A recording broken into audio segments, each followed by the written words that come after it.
Bon, bonjour à tous, et je vais vous demander un peu, Mets-toi à l'ombre toi aussi. un peu de patience.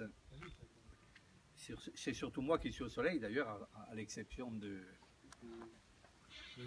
Paul et de Stéphane.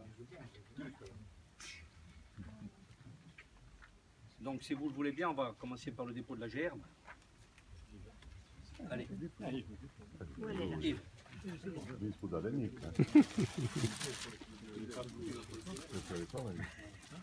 Et ils ont eu, Il les dépose tellement souvent déjà.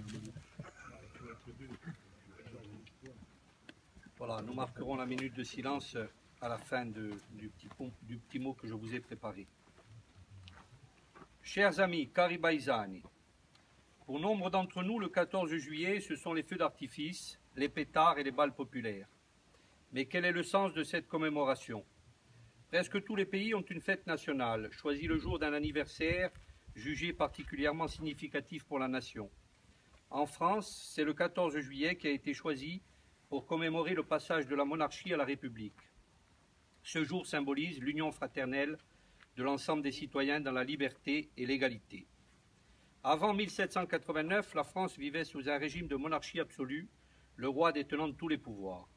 Ce régime avantageait une petite partie de la population, le clergé et la noblesse. Mais la volonté d'une partie du peuple d'abolir cette royauté absolue au profit d'une assemblée constituante a conduit la France vers la Déclaration des droits de l'homme et du citoyen, qui inspira de nombreuses démocraties dans le monde et qui appuyait sur les notions de liberté et d'égalité.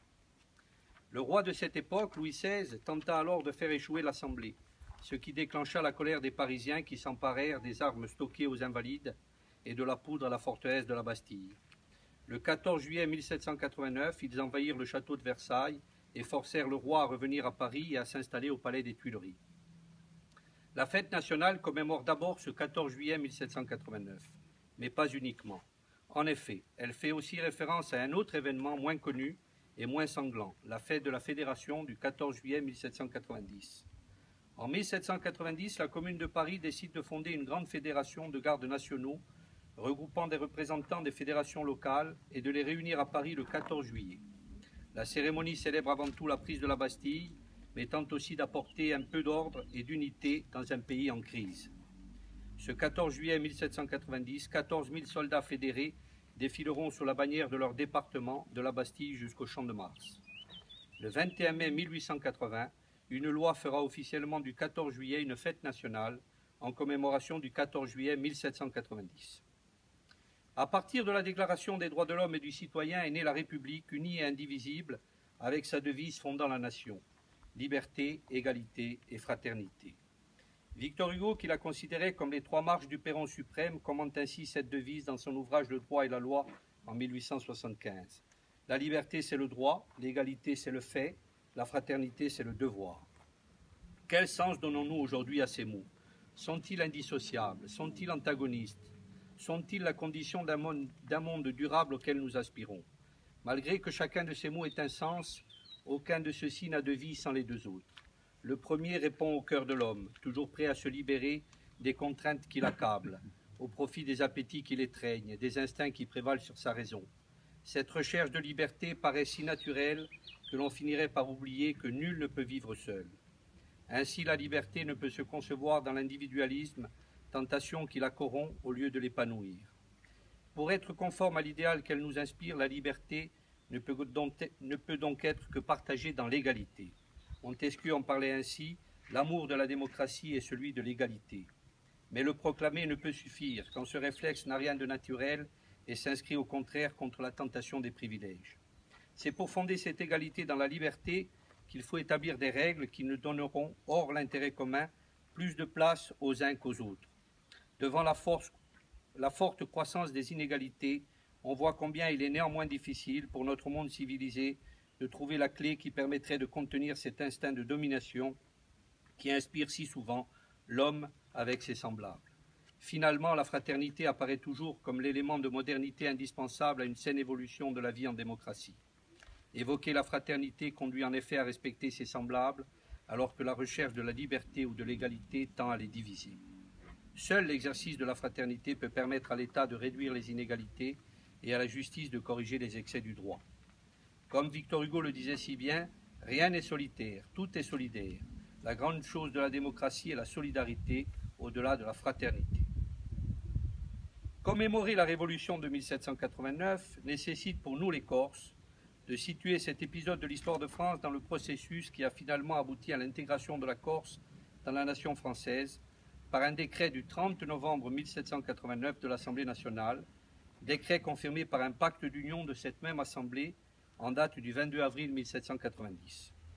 De son exil anglais, Pascal Paoli laisse entrevoir dans sa correspondance, compte tenu de l'évolution des institutions françaises, son souhait de voir la Corse s'unir à la France nouvelle, qui s'achemine vers le régime issu des Lumières qu'il a toujours voulu imposer.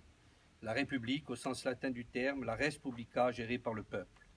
C'est ainsi que le 23 décembre 1789, dans sa lettre à son parent de Balagne, Giuseppe Ottaviano Nobili Savelli, il dit « Reprenez aujourd'hui votre inspiration poétique et chantez qu'en ce jour de régénération du genre humain, je peux vous donner la nouvelle que notre peuple rompt ses chaînes. L'union avec la libre nation française n'est pas servitude, mais participation de droit. » Les conclusions auxquelles il est parvenu sont aussi fort bien résumées dans le courrier adressé à l'abbé Antoine François André, son secrétaire, le 29 janvier 1790. Nous sommes plus assurés de notre liberté en union avec toutes les autres provinces et l'habit est plus large.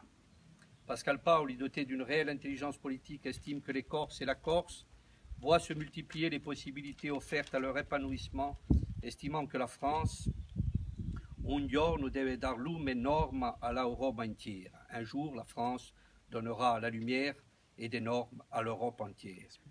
À l'époque, la période de l'indépendance corse est alors interprétée comme une préfiguration du nouveau monde en train de se construire.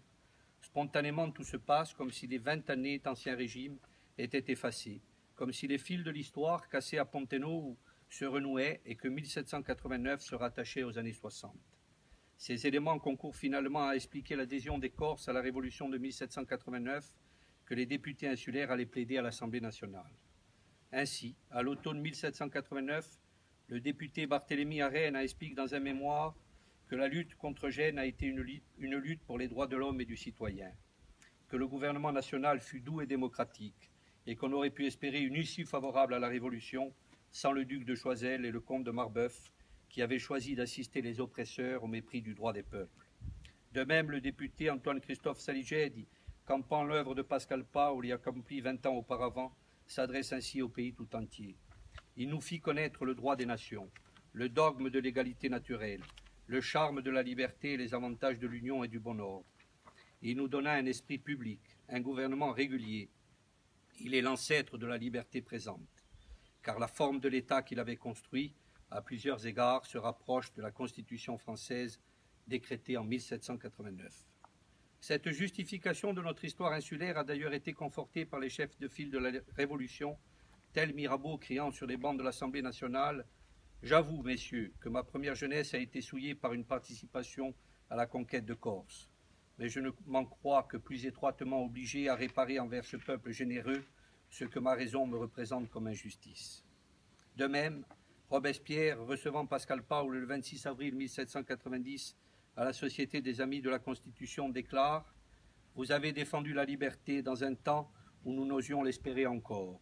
Vous avez souffert pour elle, vous triomphez avec elle, et votre triomphe est le nôtre. Unissons-nous pour le conserver toujours. » Voilà, je vais terminer mon propos en vous demandant de respecter une minute de silence en mémoire de tous ceux qui ont fait le sacrifice de leur vie pour défendre les valeurs de liberté, égalité, fraternité, et aussi en pensant à tous ceux qui luttent encore pour la liberté. Je vous remercie.